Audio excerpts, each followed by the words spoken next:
Olá para você que começa o seu fim de semana ligado aqui com a gente nas notícias do PT e do governo Lula. E aqui a gente resume para você nos próximos 13 minutos os principais acontecimentos da semana.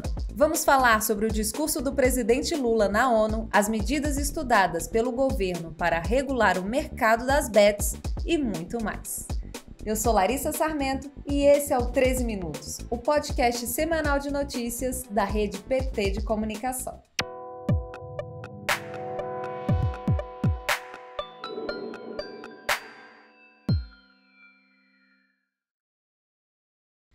A semana no Café PT começou com uma entrevista com Luiz Roberto Vieira, membro do Setorial Nacional de Tecnologia da Informação e Comunicação do PT, que detalhou os mecanismos que garantem a confiabilidade do processo eleitoral brasileiro.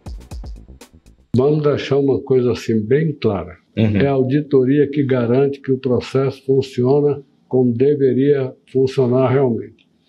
E um dos processos mais auditável que tem hoje é o da urna eletrônica, né? Você faz a auditoria da urna eletrônica desde o código-fonte até o BU, que é disponibilizado pelo TSE no final do processo eleitoral. Então é um processo totalmente transparente, plenamente auditável.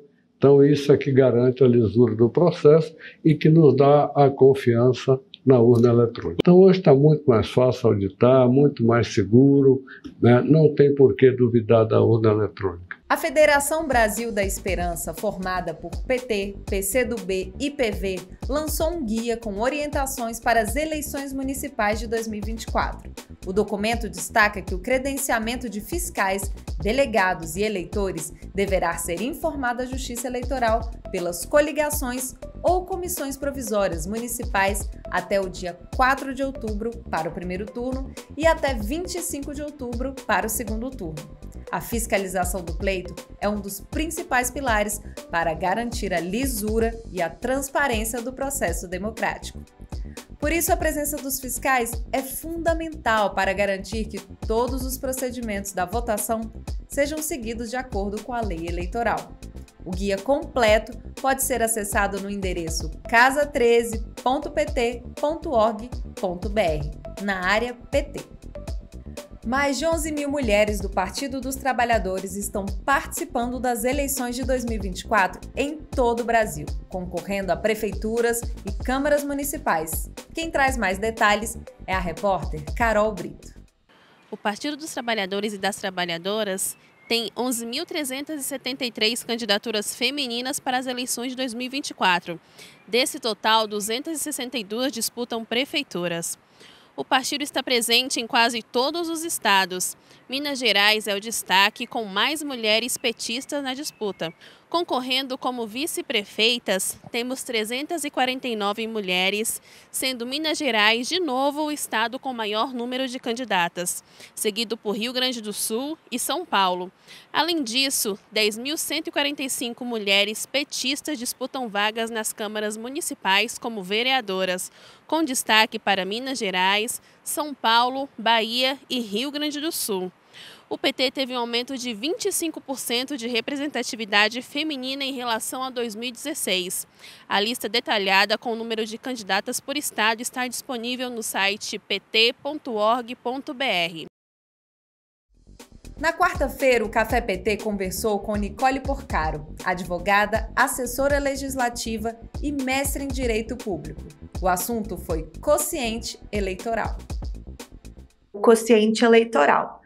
Quociente eleitoral, ele é o resultado da divisão do número de votos válidos para um determinado cargo, dividido pelo número de vagas para aquele cargo, né? A partir desse número, a gente faz o cálculo do quociente partidário. E o quociente partidário é justamente o que vai definir o número de vagas que o partido vai ocupar na Câmara. Aí você divide todo o número de votos válidos conquistados por cada partido e federação, né? Aí tanto os votos de legenda quanto os votos nominais, e divide pelo quociente eleitoral. Se ele recebeu, por exemplo, 10 mil votos, e o quociente eleitoral é 5.000, vai dar, essa divisão vai dar 2, então vão ser 2 vagas para ocupar aquele partido naquele município. O podcast Pode Tremer dessa semana recebeu Amanda de Moraes, psicóloga especialista em diversidade e inclusão, para falar sobre o Setembro Amarelo e a saúde mental da juventude. Setembro Amarelo é uma data que marca, que sublinha o 10 de setembro, que é o Dia Mundial da Prevenção ao Suicídio. Quando a gente está falando sobre autoextermínio, a gente está se referindo à ponta do iceberg. Então, a gente está falando sobre um sintoma que é o mais crítico em termos de saúde mental. A gente tem uma série de outros sintomas, uma série de outras situações que vai acontecendo, ou que as pessoas vão sentindo, para que depois ela vá realmente vendo como a única saída o seu próprio autoextermínio. Então, é um mês dedicado a falar sobre essa prevenção. As bets estão prejudicando o orçamento dos brasileiros, principalmente os mais pobres. A situação foi comentada pelo presidente Lula em Nova York. Preocupado com o avanço dos jogos de azar no país, o governo estuda medidas para regular o mercado de apostas. O repórter Anderson Andrade traz mais informações. A jogatina descontrolada, estimulada por propagandas fortemente disseminadas nas redes sociais, além da televisão e também por times de futebol, agrava o endividamento das famílias e está se tornando um grave problema de saúde mental no país, como mostrou uma longa matéria do site BBC, publicada no dia 19 de setembro. Diante da gravidade da situação, o governo decidiu criar um grupo de trabalho interministerial que dará como foco o combate ao jogo compulsivo. O grupo será liderado pelo vice-presidente da República e ministro da Indústria, Comércio e Desenvolvimento, Geraldo Alckmin. Na terça, Alckmin se reuniu com representantes dos Ministérios da Saúde, Justiça e Fazenda para tratar do assunto. Aproximadamente 24 milhões de pessoas físicas, segundo dados do Banco Central, participaram de jogos de azar e apostas no Brasil de janeiro a agosto de 2024, a maioria de 20 a 30 anos. Uma nota emitida pelo Banco Central afirma que esses resultados estão em linha com outros levantamentos que apontam as famílias de baixa renda como as mais prejudicadas pela atividade das apostas esportivas. E que é razoável supor que o apelo comercial do enriquecimento por meio de apostas seja mais atraente para quem está em situação de vulnerabilidade financeira. Além do grupo interministerial, o governo e o PT atuam para conter a farra das bets no Congresso Nacional por meio de projeto de lei apresentado pela presidenta do PT, deputada federal Gleisi Hoffmann, e outro do deputado federal Reginaldo Lopes, do PT de Minas Gerais. Os projetos visam pôr um freio na voracidade das casas de apostas, muitas delas com sede fora do país. O PIB brasileiro em 2024 deve superar o pico histórico de 2013 e fechar o ano com um aumento de 2,1% em relação ao ano passado. A projeção é do Instituto Brasileiro de Economia da Fundação Getúlio Vargas. A repórter da Rádio PT, Denise Coelho, traz mais detalhes.